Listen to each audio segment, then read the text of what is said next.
So I already looked at Sonichu and Lightbringer, the classics. And today, I'm gonna go even deeper to do another classic that's just as infamous. Said to be one of the worst fanfics of all time, one might think it's a little too crass to look at fanfiction, but this one has had a life of its own, with tons of dramatic readings and tons of speculation on who wrote it. And that fanfic was My Immortal. Hi, my name is Ebony Darkness Dementia Ravenway, and I have long ebony black hair, that's how I got my name, with purple streaks, and red tips that reach my mid-back, and icy blue eyes like limpid tears. And a lot of people tell me I look like Amy Lee. If you don't know who that is, get the hell out of here! My Immortal was an infamous fanfic that took place in the world of Harry Potter. Harry Potter was a popular book series created by J.K. Rowling in 1997. The book series was beloved as it introduced many to the wizarding world. And to many, it was the first book series many young people read, spawning many sequels of Harry Potter and his friends trying to stop Lord Voldemort. The franchise would get even more popular by the early 2000s, where the books were adapted to movies, which were very well received, starring then young Daniel Radcliffe and Emma Watson. The movies did very successful in the box office. Harry Potter fever couldn't have been more higher. As of now, though, well, that's a bit complicated. As the main Harry Potter saga ended, many prequel books and films were made. And let's just say some of them weren't as successful. Not that that's a bad thing inherently, but the most talked about aspect involved in the movies was the cast, in which had controversy after controversy. Made even worse of J.K. Rowling's political views, which caused a major rift within the fanbase, both young and old, due to her values and the people she promotes, with many of her statements being viewed as transphobic. Yeah, it gets pretty ugly, which ruins the series for a lot of people, and may contradict the story's morals. Unlike H.P. Lovecraft's cat name, which is more blatant, J.K. Rowling was a lot more subtle with the meaning of her pen name. And if one were to get into the Harry Potter franchise today, they might have to learn to separate the art from the artist.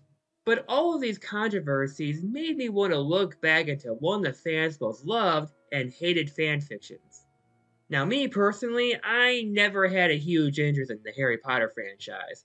I didn't read the books and only watched the movies. And I didn't even watch any of the later ones. Yeah, I guess I dodged a bullet there. So there's not much to worry about spoilers because not even I know them. I don't think that matters considering what I'm talking about, as the author watched the same movies I did. Although they didn't read the books, making this technically a fanfiction of the movie series. My Immortal was created by Tara Gilesbie, published on fanfiction.net in mid-2006, using the username BloodyWrist666. At this period of time, the books reshipped the Half-Blood Prince story during Harry's 6th year. That's the one where the ending got spoiled for everyone. However, the film franchise is currently in their 4th movie. That's the one where Batman's in it. And also during that time, goth culture was popular, and My Immortal mixed the two together. It stars a self-insert named Ebony Darkness Dementia Ravenway. Is that really Dementia? Yep, I got it right. Yeah, it's Dementia. I guess she thought the word sounded cool, I guess. By the way, she also claims to look like Amy Lee. So I guess I'll use her as a stand-in for this video. Ebony falls in love with Draco Malfoy, Harry Potter's rival in the franchise. But she really loves Gerald Way. And this isn't a small tidbit or anything like that because she'll mention it every other chapter. Ebony is a vampire who also loves gothic music and worships Satan. So of course she's a Slytherin house. Her hobbies include Hot Topic and slitting her wrists. She also does pot, coke, and crack. To show how much of a vampire she is, she sleeps in a coffin and eats Count Chocula with blood. Now there does exist vampires in the Harry Potter universe, and they actually do eat blood-covered lollipops. So there's that, I guess. As for the fanfic itself, it's a total mess. Numerous spelling and grammatical errors on each page, to the point where it's actually very hard to read, which is probably why it's so funny to listen to. Many of these chapters are Ebony describing her many colorful and detailed outfits, while also making numerous references to My Chemical Romance music, and very unnecessarily details, like pentagrams being everywhere, characters crying tears of blood, a lot. Like a good portion of it is them crying, seriously. or really strange and inappropriate adjectives, like a character doing something very sexually or suicidally, even on chapters that seem to take itself seriously. This is made even worse as she writes it in the internet speaking way, like using the number 4 instead of simply 4. She probably doesn't write like this in real life, I imagine, but because she's on the internet, she gets very lazy and careless on the page. It's like she was typing this on her phone. Now, Ebony's character is 17 in her final year of Hogwarts, so I get an impression that Tara's actual age is a lot younger, maybe around 13 to 15, give or take. And she has an editor, quote unquote, named Raven, who is her real life friend helping her with a fanfic, and her username is BloodyTears666. And let's just say she does a terrible job. And to some people, this type of writing can seem pretty familiar, as many people that young aren't going to have perfectly written spelling or grammar. While this writing style may not seem uncommon, Tara just so happens to be the worst of the worst, such as her constantly misspelling character names, to even getting some of them absolutely wrong or accidentally swapping characters. It's pretty clear that these are all the first drafts. It is so bad, it looks like she has some sort of learning disability or dyslexia of some sort. This fic is so bizarre that many people have doubts of it being real. Now, is it all a troll? Is it all real? It's 50-50. Could it be real and then a troll? I doubt it, and even after all these years, the mystery of it is enough for me to think it could be real. And look at some of Onision's books. Some of those are just as, if not more insane than My Immortal. And she had better excuses than him. Hell, I literally watched the Transformers with weird crossover poo content with My Little Pony clips sprinkled in. That was real. I mean, Christ, that stuff was way more funnier than the actual movie itself. But what about The Room, or Birdemic, or even those Neil Breen movies? Yes, Poe's Law could make something too stupid to be true, but let's not deny that there's moments where reality can be just as stupid. I mean, has any of you ever been on Twitter? But that being said, I'm not here to talk too much on the speculation who Tara is. I'm just here to focus on the text, and the text is freaking gibberish. So, before we talk about My Immortal, let's introduce the characters. Of course, I've talked enough about Ebony, who was clearly Tara's OC, but there's also Willow, who is Raven's OC apparently. Though she doesn't do much, she's just sort of there. So, yeah. The main love interest for this fic is of course Draco Malfoy. Draco is an interesting character in this space. He is written to be a smug weasel, who is just a nuisance to Harry's friends. But because the actor is fairly handsome and shows less of the awful traits, I imagine many people were hoping for him to have some sort of anime redemption arc or something. It actually goes to Snape. And this is just one of many fanfics where Draco is a troubled pretty boy, that the main author falls in love with. Now, as for the Harry Potter trio, well, they've seen better days. Voldemort makes his return in the 4th year, and it seems that after that, Harry and co decide to worship Satan, become goths, and vampires. They just become annoying jerks. Although there was one time where it's told that Harry sucked someone else's blood, and of course that person was a Hufflepuff. Hermione also gets a similar makeover, but it turns out she wasn't actually a Muggle-born witch, but her parents were really vampires that were killed by Voldemort. Harry Potter is called Vampire, and Hermione is called Bloody Mary Smith, which is strange because isn't Hermione a pretty unique name anyways? I don't know. Oh, and Ron is there too, and he's also called Diablo, but no one cares because he's Ron. Neville, Crabbe, and Goyle make minor appearances too, with similar backstories like Hermione. I also think Crabbe and Goyle are related to the Weasley family. I don't know, I don't think it matters, they're barely even in it. Out of all the characters in the friend group, Draco is the one that keeps his name, because it sounds cool. So I'm sorry for all the people watching named Harry. Your name is lame. Your parents should have called you something cool, like Damien, or Calvin, or Zephyr, or Hagrid. Who keeps his name? Also, all the characters transferred from Gryffindor House to Slytherin, with all the characters she hates being in Gryffindor House and Christian preps. Which also includes Snape. You know, Slytherin is a pretty odd house. Like, while many of the fans love to play around with the different houses, Slytherin is one that's very blatantly the evil house, with some unfortunate allegories to racism and white supremacy, which I can imagine being sort of awkward. Of course, these elements aren't really present. Technically. Because the characters are somewhat quite shallow and fascist in their own little way. Anyone who isn't a goth is simply shunned as a prep or a poser. They are all obsessed with the music they listen to the point where it defines their entire personality. I don't like those soy jack memes, but it reminds me of those consume weirdos. Though the people who are obsessed with the MCU or Star Wars don't really care unless you're a total jerk about it. I guess this was how goth culture was? Maybe the toxic side of it. It's just weird how you could act like that and not see some parallels of what you hate. I mean, it's not like these characters are poor or anything. Then again, it's probably why these characters are in Slytherin House instead of Ravenclaw. There's another prominent character introduced named Professor Sinister, who is the cool goth teacher that Ebony and Co likes. She's the female Snape. She's also an addict. At first, she seems to be an original character, like Ebony or Willow, but other times she's called Professor Trevor Lee. Yeah, I don't think Trevor the Toad is going to become a goth teacher. It is more likely Professor Trelawney, given how poor her spelling is. There are some people who think she meant Professor Sinistra because she calls her Sinatra from time to time, though I think it's a misspelling of Sinister. She's also supposed to be half Asian at one point, and would even teach the kid Japanese words, like gomenasai and such.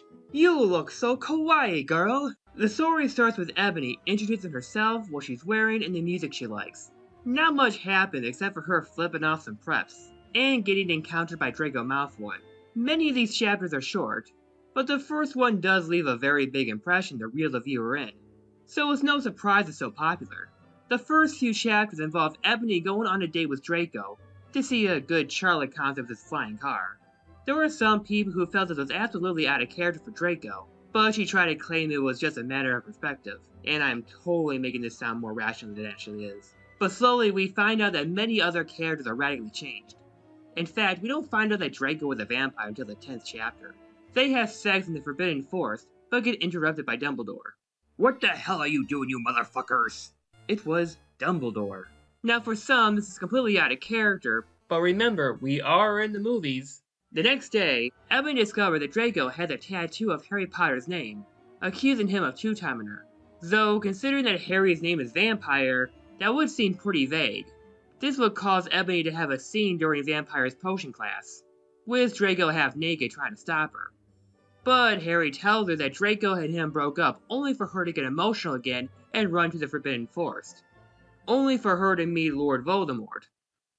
Then, all of a suddenly, an horrible man with red eyes and no nose and everything started flying towards me on a broomstick. He didn't have a nose. Basically, he's like Voldemort in the movie. And he was wearing all black, but it was obviously he wasn't gothic. It was Voldemort. Lord Voldemort gives Ebony a gun so she could kill Harry Potter. He knows of their relationship because of his telepathy. Voldemort got a "dude, you're so retarded" look on his face. I have telekinesis, he answered cruelly. Also, there's a lot of gun use in the story. What's the point when you have a wand? It reminds me of the game for the last movie tried to be a third-person shooter, but with wands. Ebony does not want to do this because now she lives into his side of the story. Ebony reunites with Draco as he explains further that he broke up with Harry because he was dating a prep named Brittany. The next day, Ebony is having trouble in band rehearsal. Oh yeah, Ebony, Harry, Hermione, Ron, Draco, and Hagrid are in a rock band called Bloody Goth Rose 666. Which is pretty strange because it seems that the previous chapter, Ebony just met Harry. She does bring up that Voldemort sent her on a mission to kill Harry, only for Draco and Dumbledore to hear. Draco has a heated argument with her and calls her a mudblood. Although later in the story, she is not a muggle, so that slur doesn't apply to her. Imagine getting so mad at your white girlfriend you call her the N-word. Draco gets upset that he slits his wrists in a suicide attempt. Sad of this news, Ebony gets changed only to find out she's getting spied on by Snape and Lupin. Before, the characters were sorta normal. Snape would call Ebony a nitwit from time to time, but they really did them both dirty here. And Hagrid too. At first I thought she de-aged him, since he's apparently a student. But no, I guess not, he's an adult, who just so happens to be a student too. I guess she didn't understand what his role was in Hogwarts. Also, he proclaims his love for Ebony, through rap apparently, although she immediately backtracks it as he apparently loves Cedric. Though this whole thing does become a bit of a subplot in the story. But then, Harry's scar started acting up. At first, it was said that Ron changed it from a bolt to a pentagram, but he gets it back, I guess. and there he sees visions of Draco in bondage by Voldemort. This is pretty odd because the dialogue was posted at the beginning of the chapter, while Hagrid was fighting Lupin and Snape. My guess is that Tara felt it'd be better to put it later on, but forgot to delete it. Ebony and Harry tell Dumbledore, but he doesn't care because Draco was a terrible student. But after Dumbledore abandons him, Harry uses a spell that seemed to send him back to the location at the end of the 4th movie. Or at least that's what I think she's trying to describe. Now, as I mentioned, I thought Hagrid was de-aged. He's not. But Peter Pettigrew, who is part of the most wildest twist from this franchise, of actually being in hiding as Ron's rat. For some reason, he came back as a 16-year-old. He harasses Ebony too, but this time it's not pedophilia. So I guess Voldemort made a clone of him for some reason. Harry, Draco, and Ebony return home safely, but Ebony has a breakdown after being harassed so much in the recent chapters, making her beauty a curse. But as a way to cheer her up, Draco shapeshifts as one of her school projects, and they kiss like in the movies A Cinderella Story. Even though she fucking hates Hilary Duff. I mean, I guess you gotta start separating the art from the artist somehow, I suppose. After the encounter with Voldemort, more smaller situations happen. As the group goes back to their normal lives, the group of friends go to their favorite concert, only to find out it was actually Voldemort and the Death Dealers the entire time. And he tries to kill Ebony for not killing Harry, only to be stopped by Dumbledore, who reveals himself to be Gothic too. So what does this mean? Was he good the entire time? Is he a Goth's ally?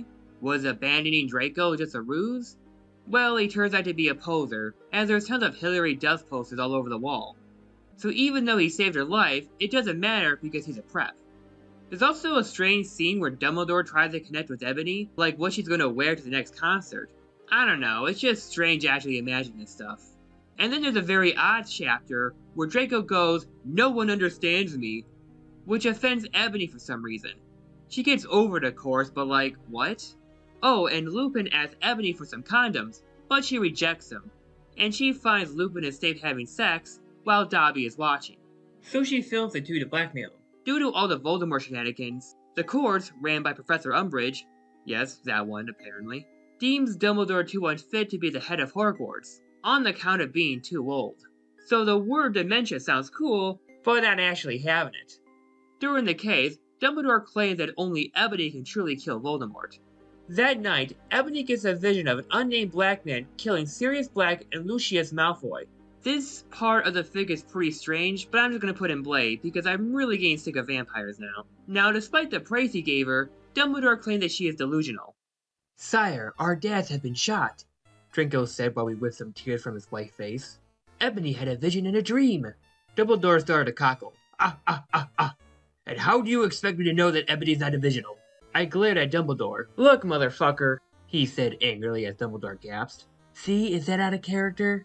You know very well I'm not decisional. Now get some fucking people out there to look for Sirius and Lucius pronto." Wait, who's talking, Ebony or Draco? Ebony warns Dumbledore and gives the details of her vision. Of them being in London, Lucius and Sirius are safe and sound. The two become supporting characters throughout the story. It's pretty clear this was before she saw the 5th movie. Even though it's pretty obvious that Lucius is a Death Eater working for Voldemort. I'm guessing that's just something that Tara sort of forgot. And I guess Sirius is exonerated from all his crimes he didn't commit. Other times she will confuse Sirius as Severus, you know, Snape, which can get pretty confusing. But Professor Sinister has a stupid idea, to defeat Voldemort once and for all. But I think I'll get to that in part 2. Thanks for watching! So I hope you enjoyed the video. If you want, you see some of my other content. Hope to see you soon, and have a happy Halloween.